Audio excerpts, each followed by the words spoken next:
Alright, this is going to be my notes and reflections on Chapter 6 of B.J. Penn's Why I Fight, his autobiography. And this chapter is called Unfinished Business, and it's referring to his obsession with trying to win the Mundials, the World Championships in Jujitsu that are held every year in Brazil. In the 1999 championships, BJ had come in third place in his category, and in part he feels like he might have done better, but was in a sense almost cheated out of it by having High-End Gracie at the scene rooting against him and kind of influencing the judges to make some calls they might not otherwise have made.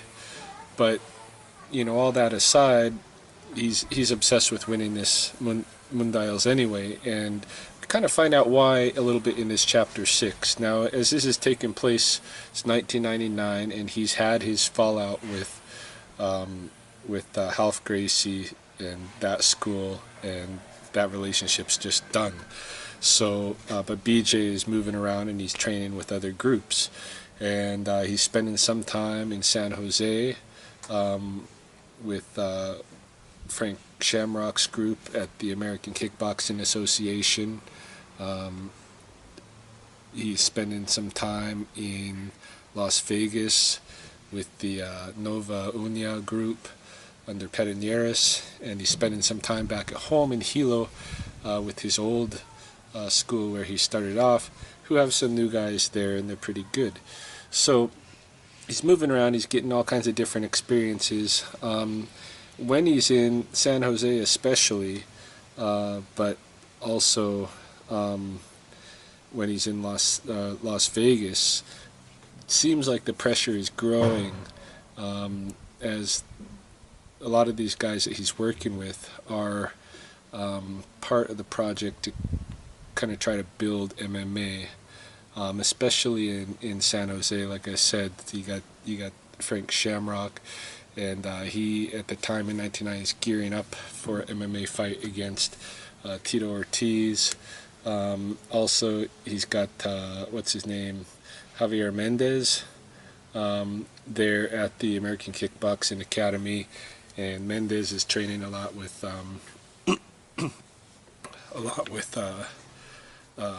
BJ in terms of with his hands, getting his hands working and all of that. This is the year that he first runs into Dana White as well. He's in Las Vegas, and he goes with one of the guys there to a rich client's house. There's a rich, or not a rich client's house, but to go meet with a rich client who wants to do some grappling. So this guy brings BJ to kind of help him out in teaching the rich client some grappling. The rich client's got a friend too. They show up. It's at one of these buildings sounds like it's right on the main strip or something, and office building. Doesn't look at all like it should be a place to train or what have you, but they go in bottom floor.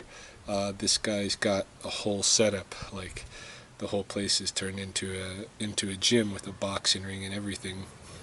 And and the guy's friend who's training there with him is Dana White. And so they train grappling a little bit with BJ. You know, he shows him some things and trains with them and all this stuff. And afterwards, he says Dana White's on the phone. He's talking to one of his fighters that he's promoting, who happens to be Chuck Liddell. And after he gets off the phone, he talks to BJ and asks him, you know, what do you think about all this MMA stuff? Or you think you're going to get into it or what? And BJ is saying, well, no, it's not for me. You know, I'm trying to win the Mundials in Jiu-Jitsu. I don't really got time for MMA, and you know, when I'm still working on building myself in Jiu-Jitsu, when I feel like I'm complete there, then I might work on my hands and stuff like that. Dana kind of tells him, well, you know, the hands isn't easy to get either. It's not going to come easy. It's going to take a lot of work itself. So basically, inferring he should start getting into it.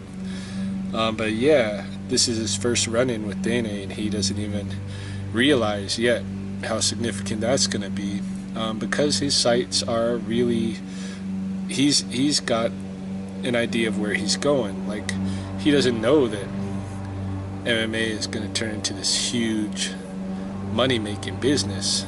At the time, I think when he was talking about when Dana was on the phone with Chuck Liddell, I think he was saying that the fight, if he wins, is going to win him, like, the purses could be like $700 or something, just nothing. He also mentioned that even Frank Shamrock's fight that he was going to do against Tito Ortiz is going to be in Louisiana. It was going to be like nothing for a purse.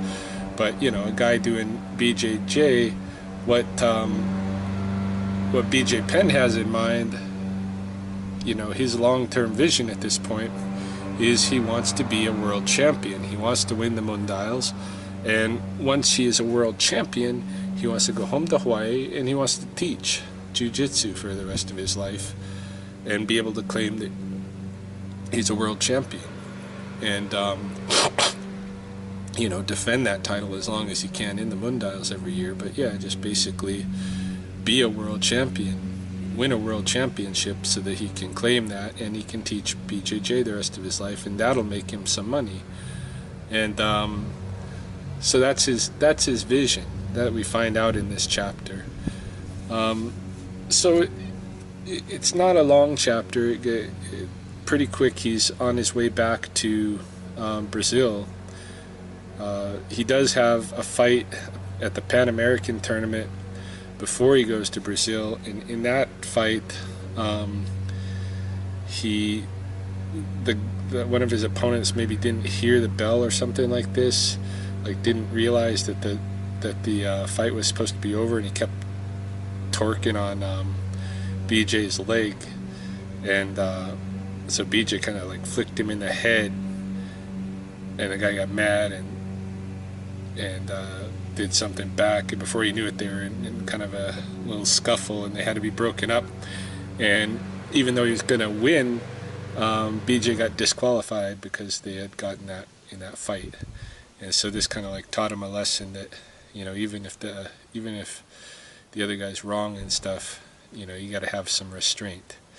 Then he goes to Brazil. He's part of the team for Nova União, the new union under Penn, but the team is pretty big, and the category that he wants to fight in is basically brown and black belts in the lightweight division, and it's a crowded category. And so since he's part of a team, Penn basically tells him, well, if you're going to get the position for us, if you're going to be the one representing us in that category, or they're going to have a few fighters in that category, but they can't have everybody. So if he wants to do it, he's going to have to fight with some of his own teammates beforehand, and they're going to see who's the best among themselves, and then select who's going to go into that category.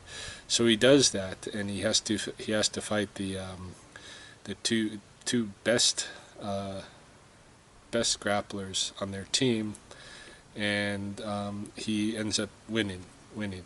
And so since he beat them, he is going to go and be in the lightweight division, and Pederneiras actually decides to give him a black belt.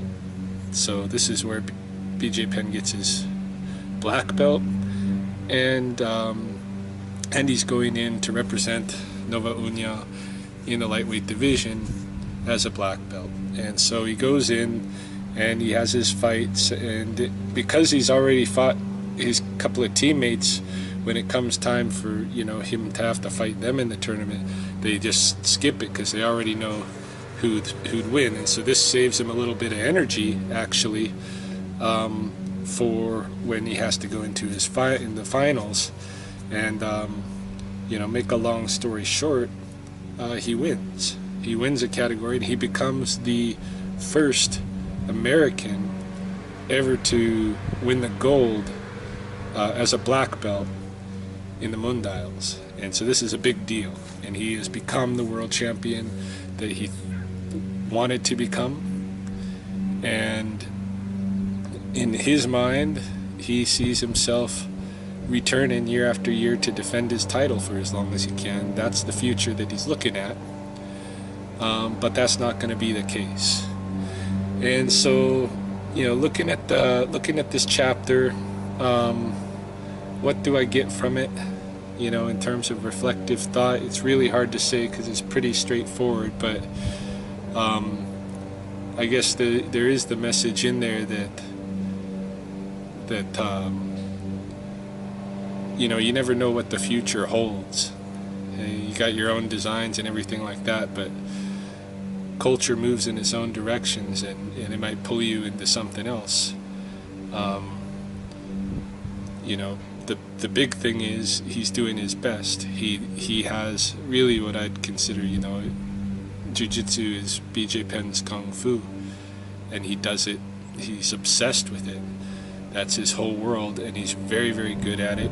And, you know, he rose up to do all of this in a matter of, like, you know, 3 years, from being a punk kid in Hawaii to winning the world championship as a black belt in Brazil. And that's a really amazing and quick development for anybody, even somebody that's really gifted. So he's definitely meant to be doing what he's doing. And the world that he's involved in is moving toward something else. And I think soon we're going to see him get totally pulled into that flow. But for right now, he has set his mind on something, and he's accomplished it. And he's a way different person than he was. Is that punk kid looking for troublemaking back in Hawaii.